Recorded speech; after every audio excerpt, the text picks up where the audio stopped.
Do you dream of adding your very own book to the collection of books that have already been written? Do you wonder where to start or how to finish? Does the idea of writing a book seem too overwhelming? Do you just want to polish up those writing skills or stay motivated? Do you wonder what to write about? Everything you need to help you write, stay motivated, and self-publish your own book is right here on one channel. And why? Well, because it's time to get over the writer's hump and just do it. You can write anything. Yep, you can write a book.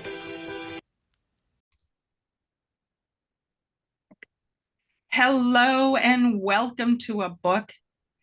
Listen, every week I tell you the same thing. I tell you that I have a fantastic guest for you, and I have been so blessed and fortunate to have some of the world's best authors on this show.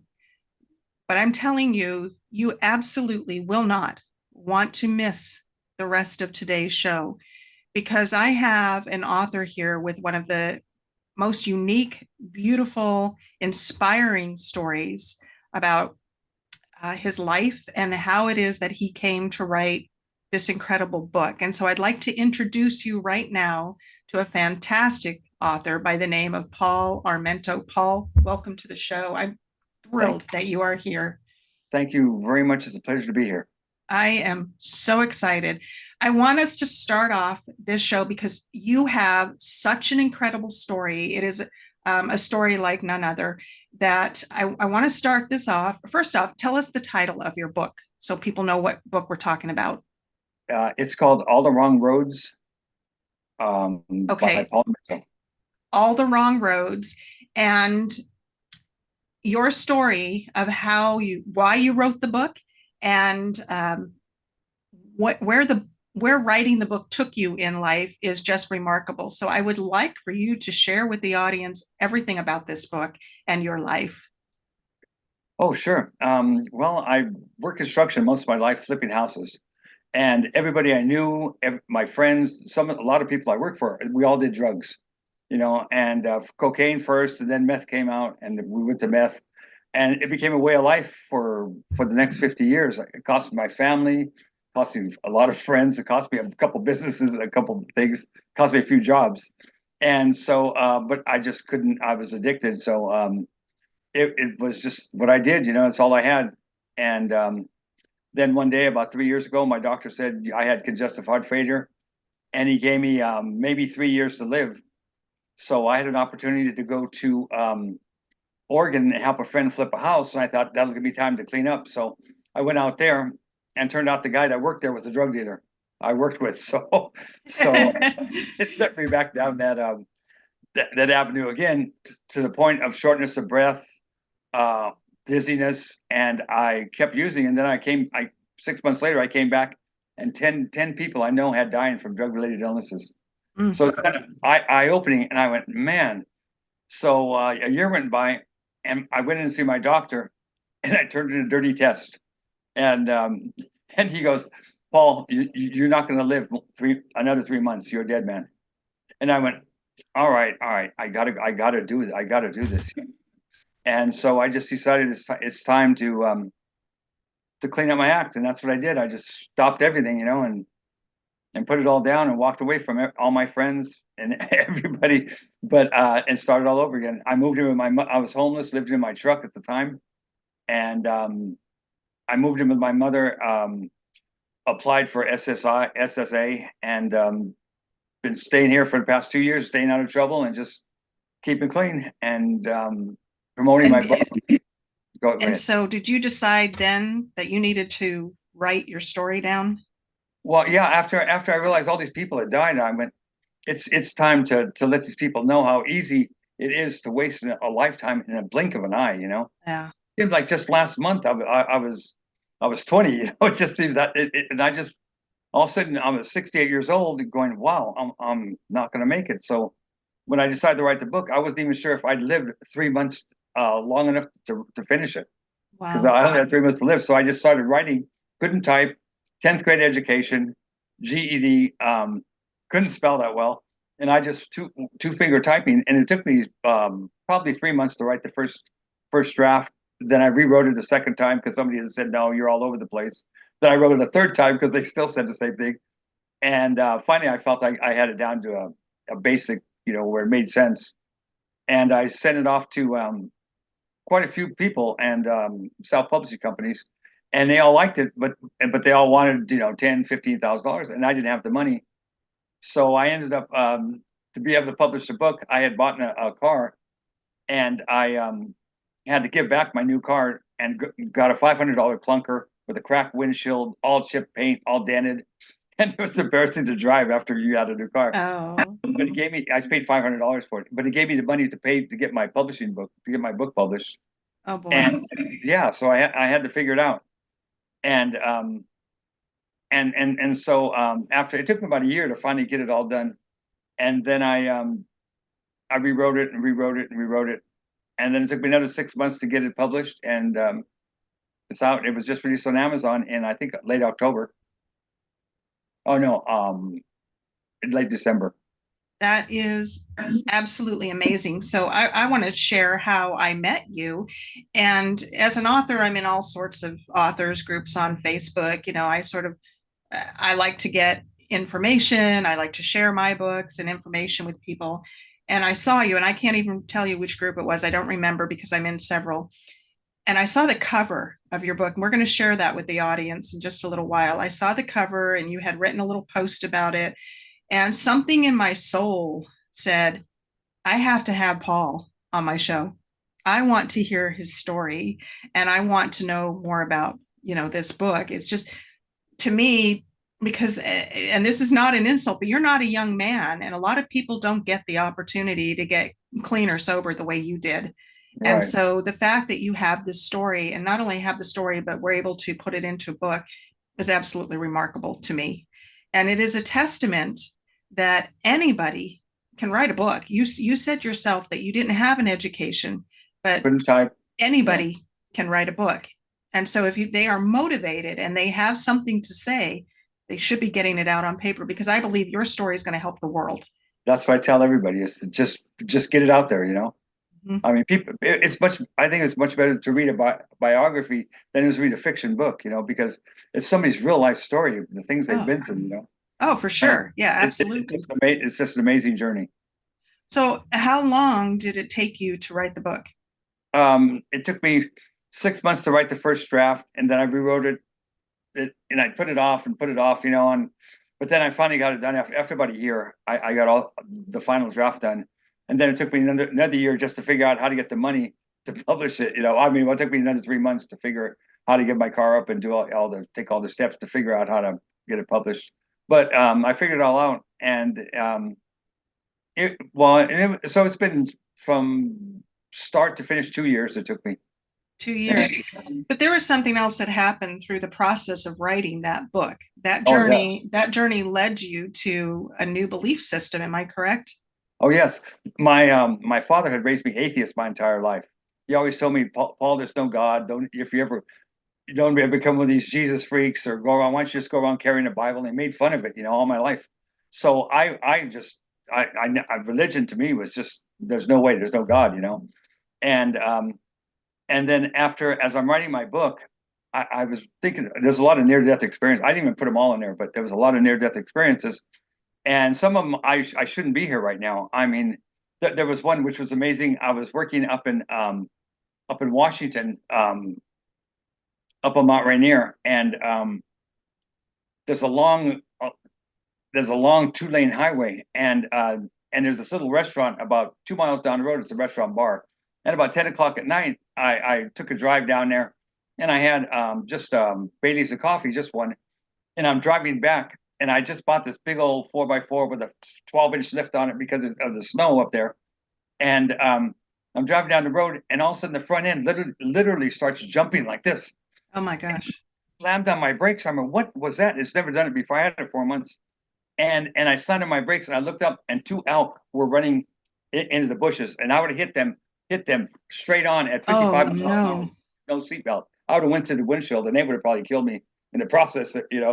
And my truck just started jumping like that, and I went, where did that come from? Why did it do that? It never did it. I had it 4 years after. I mean, 3 years after that, never did it again.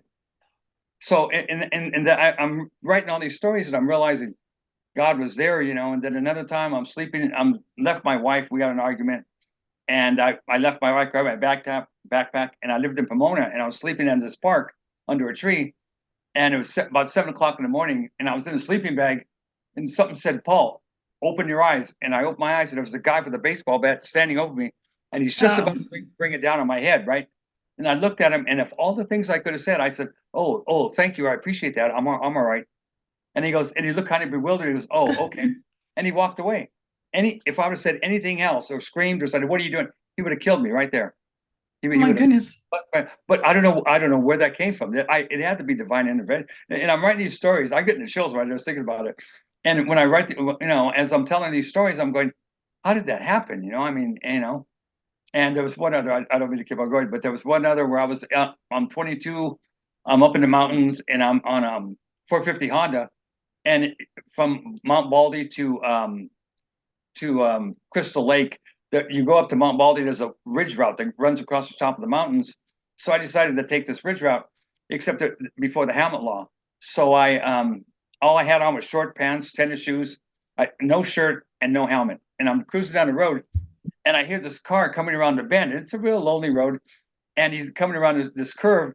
And as I swerved, he was in my lane, skidding around the corner. So I swerved, and I hit my brakes, and there's a little cutout, and I go into a slide, and I'm looking, and there's a little tiny berm of dirt left. They put sand down. There's a little tiny berm of sand, Uh, snow plows up there, and 1,000-foot drop, and no oh, rail or nothing. And I'm sliding towards this, and I knew if I jumped off my bike, I'd let go of the brake, and my bike would go over the edge and probably pull me with it. So I just stayed with it, hit the berm of dirt, and stopped me just before I went over the edge, a foot before the edge.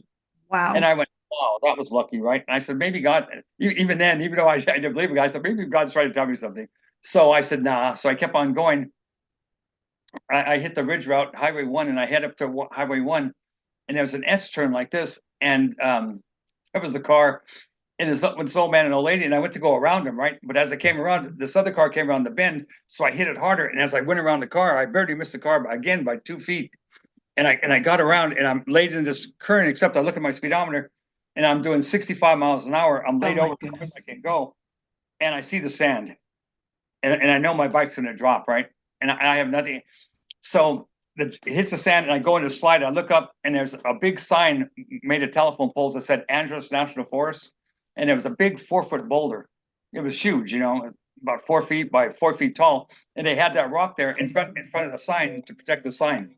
So I said, this is why I was thinking they put that rock there just for idiots like me. Just Sliding into it like this. And I went, you're a dead man, Paul. You just killed yourself at 65 miles an hour. Well, the back wheel hits the rock, the front wheel misses, and the bike flips and does 3 flips, throws me 20 feet in the air, somersaulting. I slammed on my back, bounced, and landed on my foot in the middle, on my feet in the middle of the road without a scratch. oh. Not, So so I know that there is a reason then why you yeah, are still with us right, today. right. I could go on with other stuff, but it's just he's been, and that writing this book, I realized that I just when I was younger, I thought it was just dumb luck. But now, as I'm writing the book, as I'm older, I'm going, wow, he was with me my entire life, and I had no idea. I didn't even see it until because I was blinded, by my stupid father. And Mm, who, if you read the beginning of the book, the first sentence says, "My father was the epitome of Dr. Jekyll and Mr. Hyde." yeah. Oh my So goodness. yeah, he was a character, very, very, very evil man. I remember at 7. Oh, go ahead. No, well, I was Oh, just thinking the title of your book is so fitting to your life, All the Wrong Roads. right, And right. so it sounds like you just kept because of the influence that your father had on you as a young child, it sounds like you just kept taking all of the wrong roads. All the while, yeah, drugs, everything, the child abuse, sexual abuse, the whole bit. It was it's a long story, but I don't go into that much. I didn't put that much in the book either, but it was just the fact that when I was 7 years old, he used to put me in a field and put a cigarette in my mouth and say, "Don't move," and shoot it out of my mouth with a 22. Oh, What kind wow. of I know what kind of father does that? Or when moving around, they have this 65,000-volt cattle prod that they move the big bulls with. Oh He boy. used to, he used to shock me with that. It would knock me across the room, and he'd laugh and chase me and shock me with it again. So as a man, one day, I'm 22 years old. I'm at this bar, and my friend's a bouncer, and he had this big old flashlight that was a taser. And I said, "Hit me with it." He goes, "No, man, this will hurt you, right?" So I said, "What are you, limp or something?" I teased him, So he put it against my stomach, and I'm looking at him, and he's just shocking me. I'm looking at him, I'm laughing, right? And he says, "How did you do that?" And I go, "I was tased at 7 years old." Oh boy. It's nothing now, And I knew I could take it because I did that when I was younger. And it didn't even bother me. It actually burned 2 holes in my shirt. So But some of these stories that you're sharing, they're actually in the book. oh yeah, every one of these stories. Yeah, I could go on. Wow. Yeah, I put a lot of stories in there because it was one.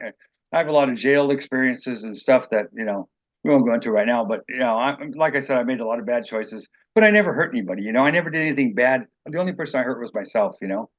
And Uh, maybe I wasn't the best father in the world, I must admit. And the worst part is, I just found out that my daughter doesn't speak to me anymore. And she called me up I guess about a year and a half ago, and she goes, "Dad, I have O positive blood and you have A positive." And I said, "So I might not be yours." And I said, "Okay, well, I don't care, it doesn't bother me. Her mom had told me that in the beginning. She's not even yours." I go, "She is mine now." Even though I wasn't there a lot, I gave her back to her mother when she was 7. But she was still daddy's little girl, and she just hung up and never spoke to me again. oh, Blocked me on Facebook, and I don't know why. I've never talked to her. She won't talk to me, and oh. I don't know what I did, But that's her. She made this decision. And I'll learn to live with it. But I blame myself because I wasn't there a lot. So I can't blame anybody but me. It's but I created her too. I used to spoil her rotten when she was little. So so there's no one to blame but me. But yeah, it is what it is. You Yeah, know. you had an incredible life. I Oh, do have a question for you. When you sat down to write this, did you write it with the intention of turning it into a book, or were you just trying to write these stories down to sort of preserve it so people would know what happened to you? no, I decided to write a book because I wanted to tell people, you know, um, if you go down these roads, this is what's going to happen. I mean, the addiction. I mean, I started with snorting dope, and then I slammed it, and then I smoked it. I did it all. I hung with the worst guys from prison, all these bad boys, all tatted down from their waist to their wrists. I wanted to be a bad boy too, and I did all this stuff with these crazy people. And when they went out to go do something stupid, I would stay away. I go, "No, I'm not going to Oh, do that with you." I just hung out with them, party with them, and drank with them and did drugs with them. But I never went to the robberies and all the bullshit they used to do. I always walked away from that. I told them, "No, I'm not interested." wow. But when they went on vacations or they went on stuff, I would actually watch their houses for them so people wouldn't steal from them, because they knew I was honest. I was straight up, as they say. And so that's just who I was. And even they knew that, they knew I didn't steal. So they all trusted me. But it was an interesting lifestyle. Sometimes I wake up in the morning wondering if I was going to die that day. I mean, that's Well, the edge. so you had the idea that you definitely wanted to turn this into a book to help other people, but Right. what I mean, you said you had no education. You obviously hadn't written a book before. Um, what gave you this sense? Was it more the purpose of the book itself than the desire to be an author? What was it that gave you the drive to do it? I guess is what I'm asking. I just wanted people to realize, because when I came back, some of my friends had died, and I was like, there's so many kids out there right now, and it's like I see my nephews go down the same road, and I always tell them, you don't want to be your Uncle Paul. I'm the last person you want to be. And I had another nephew who influenced them. I never influenced them, my family and stuff. I did drugs, but I didn't never share it with anybody in my family or go here, try this or nothing. I kept it to me and people my age who been doing it as long as I had. I didn't go say, "Hey, oh, you don't do it here, try it." But I had a nephew who was like that. So I was like, and he got all my nephews hooked on it and stuff. And I was like, wow, I was so disappointed, in him. And once you get on, it's really tough. It's really hard to get off. And me, I had no desire to quit. I loved meth, and when the first time I tried it, I was in love with it. I cannot tell a lie. And but I had to grow up. I So, mean, it gets old after a while.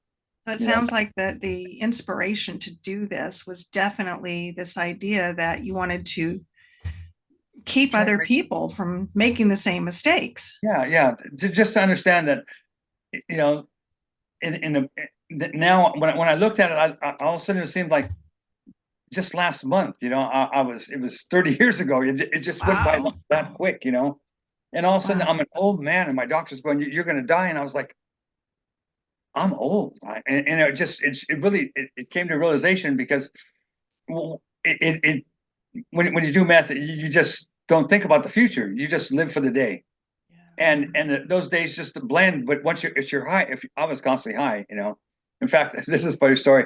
I was at a bar one time, and he's about maybe 10 years ago, and I'm 68 now, so I'm 58 years old. And these two guys, two young men, maybe 25, 30, they walked up to me. They go, "How do you keep in shape?" Because I work construction, so I was kind of in shape. And he goes, I looked at him, and I knew they were in trouble. I looked at him, I go, "Meth," and they go, "What when you come down?" I looked at them, I go, "I don't come down." They went, "Oh," and they just turned around and walked away. Oh boy. They went, "Uh-oh," I guess they do, and they just sort of walked away. And I just laughed at them, and they left. But yeah, because even old, I could hold my own. I was never afraid of anybody or never back down or I just lived my life, but as long as I didn't hurt anybody, I was happy. So, okay, so you get the book written, and as you're writing it, you discover, wait a minute, God has been there this whole entire time. Otherwise, I wouldn't still be alive. Yeah, And yeah. so did you then go on a journey to build a relationship with God? Well, what it was is I had worked for the Catholic Church for 5 years, and I don't even want to go there, but the church, and I seen a lot of stuff, and then I studied Christianity, I studied Buddhism, I studied Dianetics, but they all fell short, they all fell short of something. I couldn't grasp it, but once I realized there was a religion I was looking for, it was God, and once I realized the religion was out because I see so much corruption. And I don't want to go in and talk about any of the churches or anything or the stuff I've seen because it's just not worth talking about. But I do have one story in a book, but I won't go into it right now Okay. because it's kind of bad. But anyway, no, I was law enforcement canine in the military, and I had a 38 and an M16 and an attack dog, and I hear the drug bus go down on base, and at 17, I volunteered to go to Vietnam and die for my country. I was being sworn in on my 17th birthday, Oh you my know, goodness. to go You were to go young. to go fight for my country. And then this is in the book too. They I'd go in the rooms and I'd hear a drug bust. I go in the room and a guy had a pound of weed and an ounce of coke on his desk. I go, "Where'd you get that?" He goes, "Off the bus last night." And I went, "Wait a minute, this guy's going to Leavenworth for 30 years and you're sitting here doing his stuff." And all four of the cops would laugh and go, "Well, that's his problem."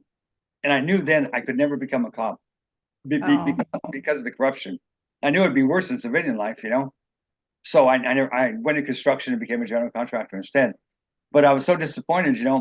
And then we once you're in canine school, the army would come and train with us, right? And there was two friends, these two army guys that I trained with, had just come back from Vietnam. And years ago, they had the Contra Costa hearings about those dorms full of heroin and cocaine oh, they were shipping all over the world. Well, remember that. yeah, and they threw it out of court, said those buildings didn't exist. Well, these guys were cops, right? These guys were security, were cops in the army. So he goes, "We just came back." He goes, "Paul, I guarded all three of those buildings." He goes, "There was heroin and cocaine from the ceiling coming to a 3-foot walk down the middle." He goes, I guarded all three of those buildings." Oh my goodness. Okay, we shipped heroin and cocaine all over the world. And here I am volunteering to go die for my country. And canine, I just did research, and the number one people who died in Vietnam were the helicopter pilots, and then the snipers, and then canine. I would never have made it back. And here you are. Why? That's a, it just there's so many moments that point to the fact that God was there for you. Yeah, yeah, That's incredible. yeah. The interesting part is when I heard that, I thought I was going to go die for my country to be, and now they do it. It was just a drug war, or it was about the cocaine fields, all the poppy fields in Vietnam. Oh I was like, my. yeah, they didn't, and these guys are telling me this. I'm going, what? Talk about an awakening, and that's why I did what I wanted to do all my life was because how is the government going to tell me anything when look at what they do, and Were you rebellious? Were you pretty I rebellious? Can you tell? Yeah. Very. I wouldn't let anybody tell me what to do. I did what I wanted to do I figured as long as I don't hurt anybody, because even though I didn't have religion, I was a Boy Scout for a month. And I remembered the motto, a Boy Scout is loyal, helpful, friendly, courteous, kind, obedient, cheerful, brave, clean, and reverent. So I didn't have God, so I tried to live Those principles. those principles exactly. And it kept me out of trouble. It kept me out of jail, except I got busted for possession. They set me up. A friend of mine set me up out of prison. He wanted something, and I went and got him something. And then the cops had already busted him, so he set me up and wanted, like, he made me get a lot for him. And so I went and got it for him. But I didn't make any money. He was just a friend, so I was just doing it because he was my friend. I gave it to him at cost. So it was really like I was really a drug dealer. I was just helping because I know what it's like. So I was saving him money, and I ended up going to prison for not prison but jail for 6 months. It wasn't a big deal. But ruined my credibility, I guess you could say. Yeah. Yeah. You have so many amazing stories. That is something. Okay, next question that I have for you. Okay. You get the book done, you send it off to somebody to have them look at it, and they said, it needs to make more sense, right? No, So, no. People I read it and told me it needed to make more sense. That's why I wrote it the third time. But okay. then once I sent it to Hawes and Jenkins. They just did an edit on it. And I think they just ran it through a computer or something, where the computer does the editing and stuff, because I got it back and there's like 40 things I found wrong with it, Oh, misspelled. no. Well, on that note, Uh-huh. because I can't recommend a really good publishing consulting company, Victory Vision Uh-huh. Publishing. They are excellent. In fact, we're going to take a break right now and we're going to go hear from Victory Vision and see what they're all about. So we'll be back in just a minute.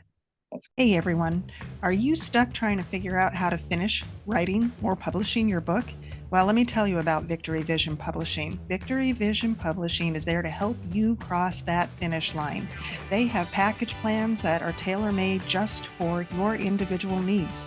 They have learning opportunities where you can discover ways of overcoming some obstacles that you might have. Adam Fleming is a wonderful CEO, and they are a fully staffed team just waiting to help you edit, lay out, maybe make a cover for your book. Go ahead and join their email list and check out some of the wonderful books and wonderful authors that they have already helped get published.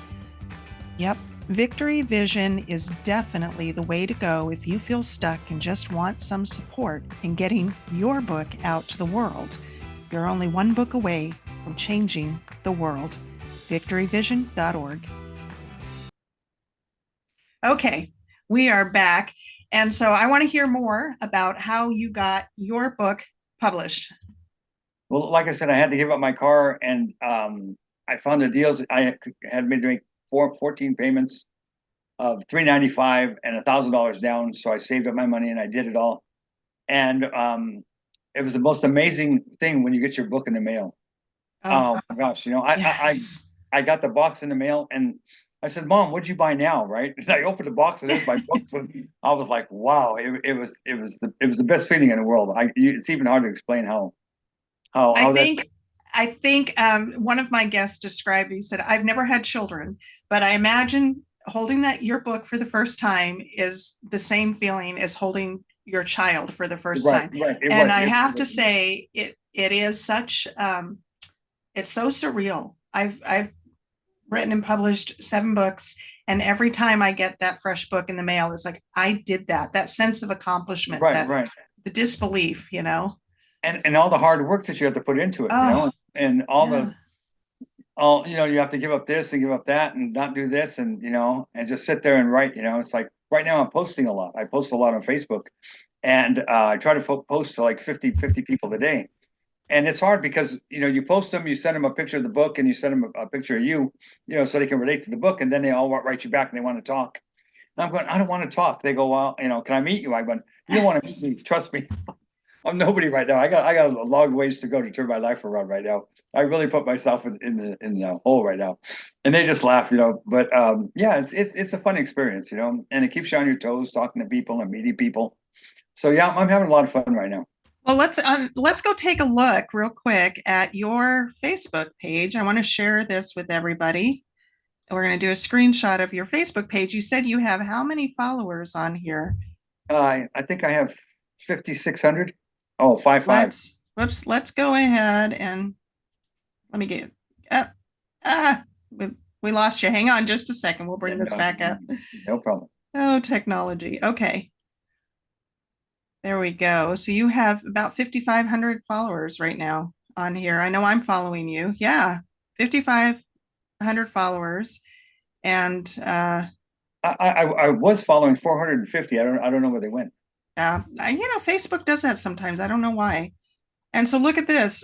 If you want to know more about Paul and more about his book, what an incredible story he has. I would highly recommend you go check him out on Facebook. It's just Paul Armento. And you just look for him. He's really easy to find. I found you. I think I searched for you and found you right at the top. You were right there. So Yeah, go check him out. And definitely, oh, look at that. There you are. There you there I are. are. Yeah. So Yeah, definitely go look. I'm going to show people the top of this page. And this is your book cover right here. yes, it All the is. Wrong Roads. Let's go on over to, I want to share with people your Amazon link so they know where to get the book. And this is what attracted me to you, Paul. It was this cover, this book cover right here. I saw that, and then you had posted something. I don't even remember everything you said in your post, Uh-huh. but um, it was kind of lengthy. It was like a little bit about yourself, Right, right. and I said I have to have this guy on the show because there aren't too many people who get to have a second chance at life the way you And I, have, and I and did. who find God in that process, and you did, and that to me is just absolutely remarkable. It shows that not only was God there through all of the things that you went through, making sure to preserve your life, but He's with you now, and He has a reason for you to be around, and I believe that reason is to share this message with the young people, like you said, that you don't have to go down that road, that there is a better way, And so let's take a look at this. This is the Amazon link, and you have it in Kindle, so it's in Yeah. Kindle. So if a person wants to get it in Kindle, they can do that, or the paperback, and not too bad. It's only 15.78. I definitely recommend getting this book and share it with people. Wow, this is just incredible. I'm so honored to have you on here today. I am so pleased. So, once again, you can go over to Paul's Facebook page, Paul Armento, and you can follow him, learn more about his story, and follow his posts. And then for sure, go check out his book. Get that from Amazon. So, Paul, you told me something kind of funny before we got started today, and you said you have all these followers and you have all these women now who are messaging you. You're like a hot commodity out there, huh? It's fun. It's a lot of fun. I get to talk to all these people and keeps you on your toes, and stuff. And it's just interesting to meet different people and see how they come at you and figure out what they're going to say and what they want, and it's a lot of fun. I really enjoy it. I didn't think I would, but I really do. But I was going to tell you one more thing about religion. I said 40 years ago, this woman told me a God joke, right? Mm. And I used to tell it, and people would jump back, like lightning was going to strike me, right? And I used to laugh and go, you know what? We're created in His image. He has to have a sense of humor, or because we're created in His image, right? So he's either laughing his butt off and slapping his knee, or I'm going to hell, one to two. And I just laughed. And then I was talking to my mom last week, and I was at the bar. I was having a drink with a friend of mine, and I thought about that joke, and I was thinking about it, and it was gone.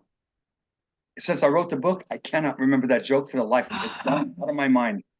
And I've been trying. I told it for 40 years, and it just disappeared. I can't remember it. I've been trying to remember it for like 3 weeks now. That's incredible. You know what that is, Paul? God What? cleaned you up. Yeah, he sure did because and I would never tell that joke again, because now I found God. But but it was funny because I was going, where'd it go? Yeah, wow. Oh, I was pretty amazed. That is incredible. Was it totally shocked me that I couldn't remember it. I Wow. could every other joke I tell, but that one, I remember it. he took it That's right out of my mind. I am so amazed at all of the things God has done in Oh, your life. And it's such a short amount of time too, you know? oh yeah, so many near death experiences and so many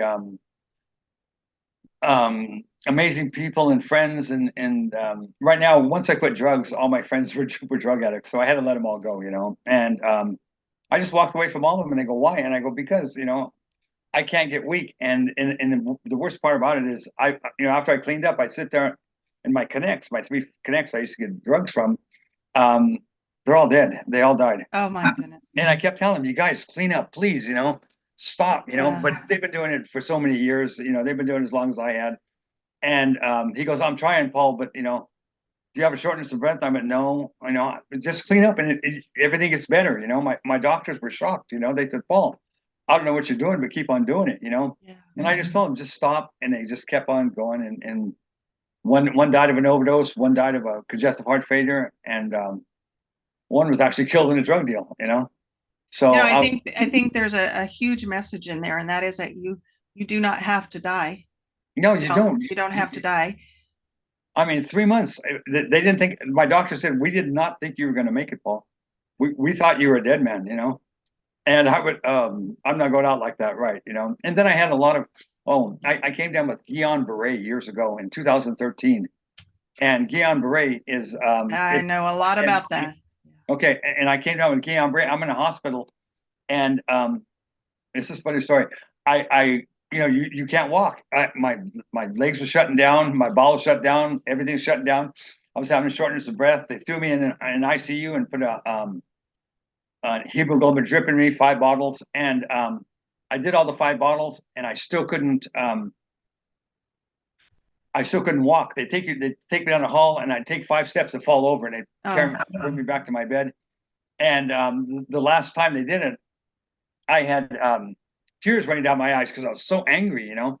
And I get back, and my doctor says, "You're all right," and I go, "I'm fine. This isn't who I am." And I reflected, and I'm sitting on my bed, and I thought about this story, and this is really weird because 10 years before I had met a girl at a bar, and it's a Wednesday night, and she decides that we both have to work tomorrow, so let's meet up at her house on Friday. So I said, okay. So Friday comes out, and I go home, take a shower real quick, and boom, I get to her house about 6 o'clock, and she has a 1 bedroom apartment, and we go inside, and I'm thinking party time, and all of a sudden we look up, and there's a 17-year-old son on a couch, her 12-year-old son's on a blanket in front of the TV, and her 6-month-old baby is asleep on the bed in the bedroom. So I went, well, fun just went out the window. So we just had a beer, and I mean not beer, pizza and cokes. And about 10:30, the boys fall asleep. She goes to the bedroom, puts on a negligee, grabs a blanket, and comes in. And then we're on a little just a shorter couch, and we're sitting on it. And she comes over and jumps on top of me, and I'm looking over across the room at the kids, and I know what she wants to do, and I'm going, how do I get out of this? What am I going to do? And I'm panicking. And all of a sudden, I don't know where, but my head started itching. And uh-oh. in 2 minutes, I had hives over I red bumps over my entire body. In 2 minutes, Mm. God said, I got this covered, Paul. He got you out of it. I'll get you out of this. Watch this. By morning, my wrists and ankles were twice their size. It is true. And I went, how did that just happen? My doctor said, well, you had an allergic. My doctor said you had an allergic reaction to food, to the pizza. I go, I've been eating pizza 30 years, 40 years. I go, no, it was a woman. That's not possible. I go, trust me, it is. So when I'm sitting on the bed, I thought, if my body can do that, if my body can put hives in me in 2 minutes to get me out of a situation, and yet I've looked down the barrel of Cock 45s, with men going with their eyes popping out of their head, going, I'm gonna blow your effing head off. And I looked at him, I said, pull the trigger, I'll show you a man dies. And not one little red bump popped up. I could face death, but I couldn't face that woman. But God But still got you out of yeah, it. yeah, he did. He got me. But I thought about that and I thought, you know what? If I can do that, if my mind can do that and he can do that, he can do this. So I grabbed my cane and I started walking to the window. And I had actually seen if the windows opened, because I was going to go out head first if I was going to be paralyzed, because they told me I might be paralyzed Oh, from the chest down, mhm. from down brain. And I said, no, there's no way I'm going to be paralyzed, So I was going to go out that window, but they didn't open. so, so, Oh, so but I was going to wait until I made sure I was going to be paralyzed before I did that. But I was just checking, But anyway, to make long story, I grabbed a cane and I forced myself to walk back, and within 15 minutes, I was walking normal. It just came, it all came right back to me. And it's I'm all walking, God. All yeah, God. yeah, I know, and that's amazing. And I didn't realize it then. And then they give you a hemoglobin drip, and that would give me a migraine headache. So I put an ice pack. I used to get an ice pack, but the nurse's station was way down the hall, And so I decided in the morning I walked down to the end of the hall, and I'm standing there waiting for a ice pack, and my doctor turns the corner and just goes, "Paul, what happened?" And I go, "I wasn't going out like that, doc. Sorry." He just looked around, and they released me the next day. No kidding. Oh, I'm all better. Paul, you have some of the most incredible stories, and I can't wait to read the book. Yeah. I'm really looking forward to getting your book and Oh, reading good. it.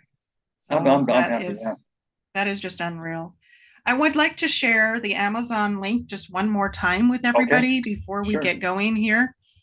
Let me ask you while we're doing that, if there is one piece of advice you could leave our audience with today, what would that be? Oh, just don't even try drugs. If you're smart, don't even go there. Like I said, just say no. It sounds stupid, but it's so true. It's that one little step that I made in the military. That one little time I took that cocaine and I took that weed and they started me down that drug road. And me, I loved it. So it set me down 50 years. You know, just if you can, and if you can, walk away because you do get better. It's just it's a little hard. It's a little bit difficult, but I had a harder time quitting smoking than I did drugs. And if there is somebody out there who wants to write a book, maybe they have a pressing story like you have that they just want to share with people, what would you tell them? I tried to sit down and start writing. I didn't know what I was doing, but when I first started writing, I just sat down and two-finger typer. I didn't know how to type. I'm just like this. I didn't even know what the keys were or nothing. And little by now, I've typed 300,000 words, so I'm pretty good now.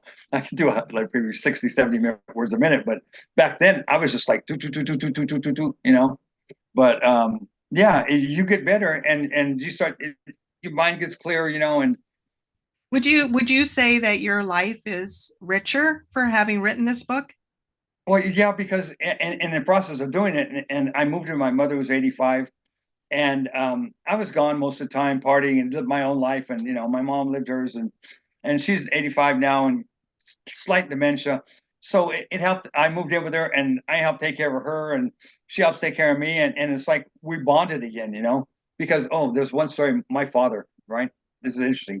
My father would put all seven kids on a couch and put my mother in a chair when he came home drunk, and then he'd start slapping her all night long and call her a whore and a slut and everything else.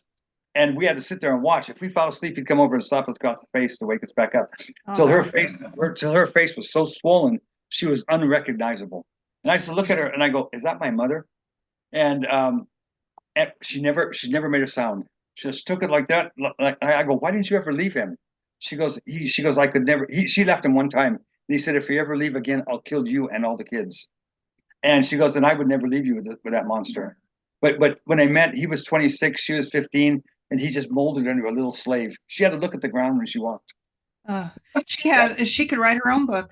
Sounds yes, like maybe you could write her story for her now that plus, you know what you're doing. I don't think she'd want to write it. My mom, Oh, she hasn't, because of my father. She hasn't even read my book yet. oh boy. Too many Wow. memories, too many bad memories. Oh, He was a very evil man. And it's like it's too bad. In fact, when he died, nobody wanted his ashes. You know, Oh, we told him just keep him. Nobody in the family, nobody would, because he hurt everybody. He hurt a lot of people, you know. And it's sad. It's sad, and I never wanted to have that kind of. I didn't want to be remembered like that, you know. and So you won't be. no, no, Yeah. no, no. Yeah, that's why I always tried to be a good guy, you know, and all my life I always tried to be a good person, you know, and look out for the other guy, you know, and yeah, it's kind of an interesting story. Yeah. I'm excited. I'm excited for you. I am thrilled that, and I hope that you have so much success with this book. Really Thank you do. so much. Are you ever going to write another book? I have one already. I'm started another one called "Sequel to My Success." Sequel to My Success. I love the Yeah, title. I What know. an O. When do you think that one will come out? Well, I got to become successful first, so it might be about a year. But I got to get it all together, and you know, I'm an inventor, and you know, I have like 15 inventions I'm working on, you know, and a bunch of ideas that I want to work. But you need that first step. I need my book to get going just to make sales, and Yeah. it's just this first step to becoming an entrepreneur. You know, Yeah. I mean, this is Wow. just the beginning. It's just the little tip of the iceberg right now. But Yeah. once I make it, you know, Well, I think we started off this interview with you saying you were going to be a billionaire, right? I'm a multi-billionaire. Yeah. Yeah, I'm So, determined. But you know, even as a child, I always felt not better than anybody else, but I always felt there was something. I always felt like I was going to be a billionaire. I was going to be rich someday, you know. But since I took the bad road, I didn't. But now that I'm older, I know I can do it still, you know. And yeah, and and yeah, it's anything's possible if you put your mind to it, you know. So anything is possible. yeah, And when you have I'm living proven proof. history, you're living proof. Yeah, exactly. You have proven history of that. Yeah, So yeah, that is yeah. exciting. One more time, we're going to share that Amazon link with everybody. You don't want to miss this book, folks. This is a remarkable story. This is Paul Armento's book, All the Wrong Roads. And wow. So if you're looking for a transformational read, if you're looking for inspiration, if you, I'm telling you what, of all of the authors that I have interviewed so far, and I've interviewed several, I can't say enough about Paul's story. This is just incredible. So yeah, head on over to Amazon, get this book. You can get it on Kindle if you don't want the paperback. All the Wrong Roads. So Paul, you have been such a delight. And I Thank am looking forward to the sequel to your success. I really am. So thank you very much. when that comes out, you let me know because we're going to have you back on. I will. But I will very I'm much. Thank you excited so for you. much. Thank you. Thank you so much, Paul, for being a guest today. I appreciate it. And you have a wonderful day, Lev. You too. And to everybody out there, as always, have a fantastic day and God bless you.